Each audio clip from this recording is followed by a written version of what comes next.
Hello, it's me again. New video. I figured a lot of people are still struggling with Normal Garrosh, so that perhaps me healing it tonight. Just like last time, I'm going to talk over the footage and tell you what I'm doing and why I'm doing it. The first bit of the fight isn't very exciting. It's mostly me keeping healing rain down and interrupting their ads. So I'll spend this time talking about why you should use Glyph of Riptide and why you should use Glyph of Chaining.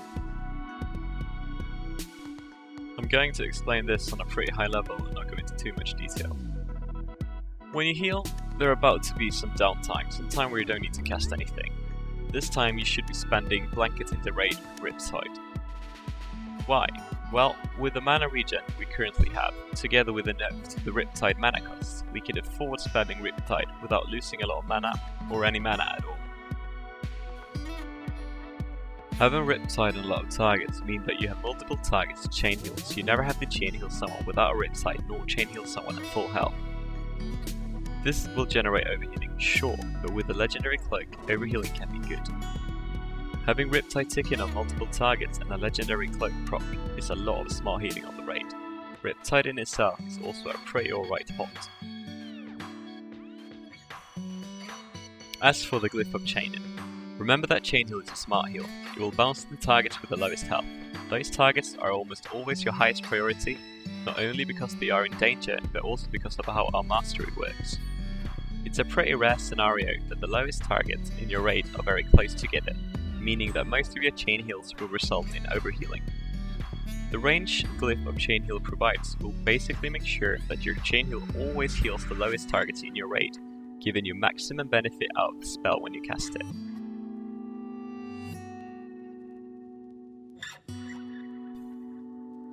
So let's get into the fight. We've just completed phase 1 and phase 2 is starting. The first intermission is coming up pretty shortly. There we are. We're getting one of the easier ones. It's pretty much nothing to heal here, just running about. Doing not a lot at all. Trying to pick up one of the damage reduction buffs, which I managed to do pretty good. Tank's taking a bit of damage, healing him, putting Riptide up now in preparation for the Garrosh intermission phase. Riptide is nice to have up, as I explained earlier. So it looks like most of our raiders have a damage reduction buff, Monk's missing one, Hunter's missing one. So what I do here is that I keep healing rain down in the middle of the boss, so everyone's always standing in healing rain. I'm putting up Riptide, I'm chain healing. Riptide, healing rain, chain heal, Riptide, chain heal, Riptide, basically, and we're out there. Need to get away from Desecrate. Mind control's coming up pretty shortly after the Desecrate, so I'm rocket bootsing into the middle to be able to drop my Decapitated Totem there before the mind controls. A pretty nice trick, you see. I even stunned myself. Mind controls happen pretty quickly. We're getting a Whirling Corruption soon. I'm going to be popping a Healing Rain in preparation for it. There we are. This is one of the first ones. It's not empowered at all, so it doesn't hurt very much. So I'm chain healing, putting up Riptides, chain healing some more. I guess ideally my healing stream should have been up for that, but yeah, I just saw it wasn't really needed. So Desecrate's coming, we're running to the green, so I'm putting up a healing rain there in preparation for it. There's another mind control incoming. I'm going to be spamming my Decapitated Totem to get it down in time. If you get it down at about 3.5 seconds before the mind control hits, as you see it hits pretty perfectly and you'll stun yourself and anyone else who gets mind control. Which is nice, of course. So another Whirling Corruption's coming up. Healing Rain preparation for it. I'm going to be popping a cooldown here. There's the Whirling Corruption. It's the Healing Tide Totem. I'm running a bit close to the melee, so it should cover them. I'm not quite sure how the range is for that. Just as before, popping Healing Rain down in preparations for the Desecrate. Running into the middle, standing in the Healing Rain. Mind control's coming up. I'm going to be popping my Decapitated Totem again.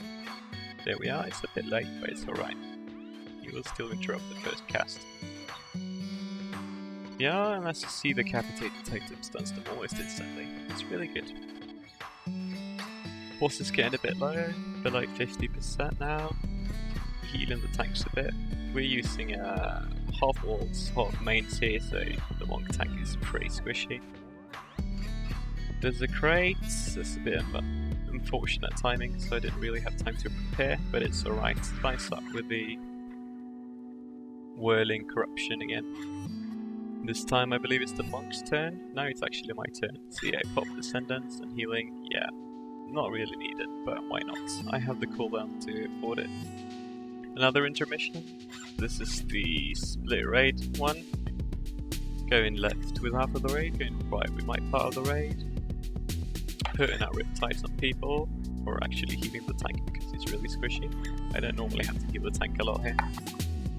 But yeah, he seems stable. I'm gonna put Riptide on people, because you know, Riptide's really good.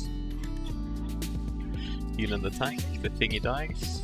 Trying not to ninja the cloud for everyone. Someone did anyways, so only 3 of us got it. This is pretty bad because only 4 people have the debuff. But as you see, with this healing rain, Riptide, chain heal sort of rotation I've got going on, it's enough to keep the raid alive. Because healing rain and chain heal is really good. Getting out of Annihilate, healing rain, chain heal, Riptide, chain heal again, Riptide again, etc. I think you're familiar with the concept by now. Getting out of it, gonna be running up for Desecrate pretty soon. Still healing first, I guess. So Desecrate's coming up. I'm gonna do my little rocket boots trick again, but hey, they malfunction. That's unfortunate. It's funny though, because that actually benefited to me getting out of the mind control since it was damaging me. That was so next level, I guess. Whirling Corruption's coming up. Pop in Healing Stream, gonna pop the Healing Rain. We don't have any real cooldowns here, so it's pretty iffy. But I have Spirit Walkers, so I can heal and run, so it should be fine. Which it was, obviously. And so getting killed, we're waiting for Desecrate. It was pretty bad positioning by us, and we were quite lucky that it landed out there. Mind Control's coming up. I'm popping Capitated Totem, healing the tank. Mind Control hits, and they're stunned by the Capitator instantly. It's a really nice ability. It's one of those gimmicky Shaman spells that you like. You don't think about them, but they can actually be pretty useful. So Whirling Corruption coming up. Pop and Healing Rain in preparation for it. Gonna pop the Healing Stream Totem, I think. Healing Tide Totem, sorry. Putting Riptide, Healing Tide's popped. Trying to chain heal. Hope it's gonna be enough. And it is, because Healing Tide Totem is really good. I guess these are one of the rare scenarios where I'd prefer an unchained healing chain. I mean an unglyphed healing chain, because it would be nice to be able to pop out another chaining heal in between. But then again, that chaining heal probably wouldn't have hit the targets that were gonna benefit the most from it. So I don't know, it's a tough situation. Phase 3 starting, putting Healing Rain down on people, putting Riptides up. Gonna pop Heroism as soon as he enters phase 3 here for maximum damage. There we are. Heroism gets popped, Elemental gets popped, and Stormlash gets popped. Pretty standard thing. So Desecrate's coming, we're running away from it. Mind Control's coming up.